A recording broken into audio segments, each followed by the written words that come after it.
চাওক আজি আমি সংবিধান গৌৰৱ অভিযান এই সংবিধান গৌৰৱ অভিযান সমগ্ৰ ভাৰতবৰ্ষত এতিয়া অমৃতকাল চলি আছে আমাৰ পবিত্ৰ সংবিধানৰ আৰু যেহেতু ৭৫ বছৰ পূৰ্ণ হৈছে পবিত্ৰ সংবিধানৰ তো অমৃতকালত আমি সংবিধান গৌৰৱ অভিযান সমগ্ৰ ভাৰতবৰ্ষত ভাৰতীয় জনতা পাৰ্টিৰ ৰাষ্ট্ৰীয় নেতৃত্বই এইটো ইচ্ছা প্ৰকাশ কৰিছে আৰু এইটো নিৰ্দেশ দিছে যে সমগ্ৰ ভাৰতবৰ্ষতে ভাৰতীয় জনতা পাৰ্টিৰ প্ৰত্যেক স্তৰত এই সংবিধান গৌৰৱ অভিযান অনুষ্ঠিত কৰিব লাগে আৰু তাৰ কাৰণে তাৰ লগত সংগতি ৰাখি আজি শ্ৰীভূমি জিলাত আমাৰ লগত আছে কৃষ্ণ দাস মহোদয় এছচি বোৰ্ডৰ চেয়াৰমেন তেখেত এই অনুষ্ঠানৰ উদ্যোক্তা আছিলে আৰু তেখেতৰ গুড গাইডেন্সত আজি ৰামকৃষ্ণনগৰ সমষ্টিৰ সোণবিলত এই অনুষ্ঠানটো অনুষ্ঠিত হৈছে। ইয়াতে ভাৰতীয় জনতা পাৰ্টিৰ বৰিষ্ঠ নেতৃবৃন্দগণ মাননীয় সাংসদ মিশ্ৰ ৰঞ্জন দাস মহোদয়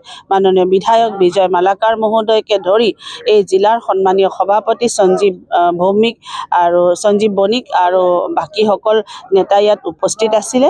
আমি সংবিধান গৌৰৱ অভিযানৰ মাধ্যমত ৰাইজৰ ওচৰত সংবিধানৰ পবিত্ৰতা আৰু আমাৰ এই সংবিধানৰ প্ৰণেতা যিজন আমাৰ প্ৰতিবিম্ব স্বৰূপ আমাৰ সকলোৰে অতি শ্ৰদ্ধাৰ বাবা চাহেব ভীমৰাও আম্বেদকাৰজী তেখেতক সুঁৱৰিছোঁ, তেখেতক শ্ৰদ্ধা নিবেদন কৰিছোঁ, শ্ৰদ্ধাঞ্জলি জনাইছোঁ আৰু আমাৰ এই সংবিধান যাতে কোনো কাৰণতে কেতিয়াও কংগ্ৰেছৰ নিচিনা লেতেৰা দলে আৰু এই সংবিধানক লেতেৰা কৰিব নোৱাৰে।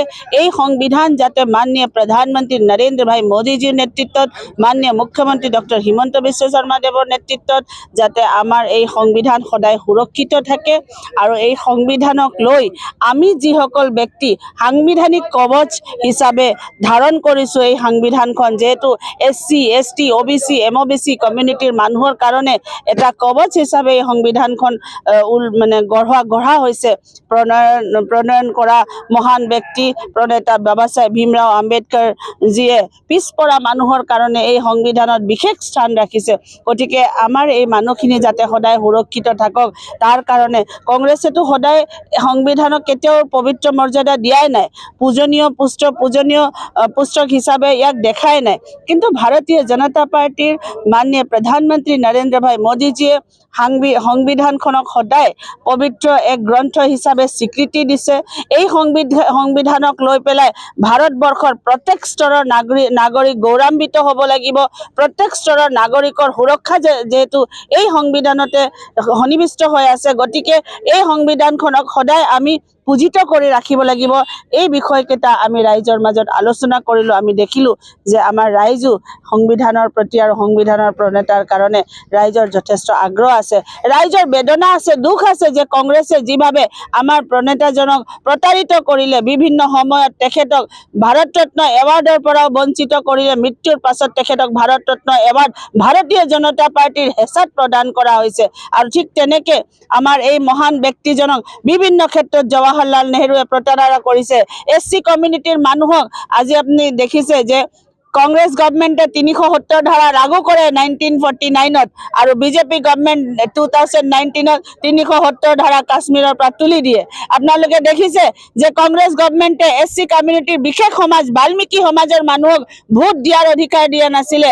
আমাৰ SC community ST OBC community মানুহবিলাকক তাত ইলেকশ্যন খেলিবলৈ বা চাকৰিৰ কাৰণে আৰক্ষণ দিয়া নাছিলে আৰু আজি বিজেপি গভৰ্ণমেণ্টে তাত সকলো স্তৰৰ মানুহৰ কাৰণে আৰক্ষণ আনি দিলে। ঠিক তেনেধৰণে বিভিন্ন ক্ষেত্ৰত বাৰে misutilisation of the by amending the constitution কংগ্ৰেছে কৰি আহিছে আৰু আমাৰ চৰকাৰ ভাৰতীয় জনতা পাৰ্টিৰ চৰকাৰ মাননীয় প্ৰধানমন্ত্ৰী মোদীজীৰ নেতৃত্বত যেতিয়াই এমেণ্ডমেণ্ট কৰিছে কিবা এটা ভালৰ কাৰণে কৰিছে। ৩৭০ ধাৰা কাশ্মীৰৰ পৰা উঠাবৰ কাৰণে এমেণ্ডমেণ্ট কৰিছে।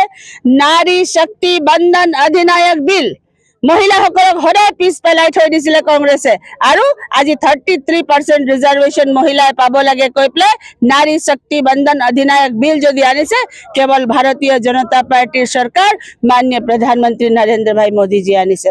গতিকে আমি সন্মান জনাওঁ, আমি শ্ৰদ্ধা জনাওঁ আমাৰ নেতৃবৰ্গক, তেখেতলোকৰ নেতৃত্বত যাতে ভাৰতবৰ্ষৰ প্ৰত্যেক স্তৰৰ নাগৰিক এইদৰে সুৰক্ষিত থাকে এইটোৱে কামনা কৰিছোঁ। মিছন ৰঞ্জন দাসক কৈছে হিমছেল্ফ ইজ এ নকল, সেইটো মানুহটোৱে নকল হয়, তাৰ আছলিয়ত কিবা আছে নেকি? আপোনালোকে ভাবে নেকি ৰাহুল গান্ধীৰ কিবা আছলিয়ত আছে?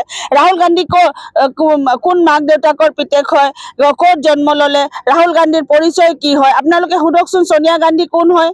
আপোনালোকে সোধক প্ৰথমে ইন্দিৰা গান্ধী কোন হয়, ক'ৰ পৰা আহিছে?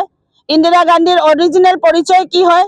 তাৰপিছত যাওক সোনিয়া গান্ধীৰ ইন্দিৰা গান্ধীৰ পিতেক স্বৰ্গীয় ৰাজীৱ গান্ধীৰ ঘৈণীয়েকৰ ওচৰত তেওঁৰ পৰিচয় কি হয়? তো এইবিলাক যিবিলাক প্ৰডাক্ট আহিছে এই প্ৰডাক্টবিলাক চব 2 নম্বৰী প্ৰডাক্ট। তো ইয়াত আপোনালোকে ভাল একোৱে নাপায়, একদম ফেক্ট হয়।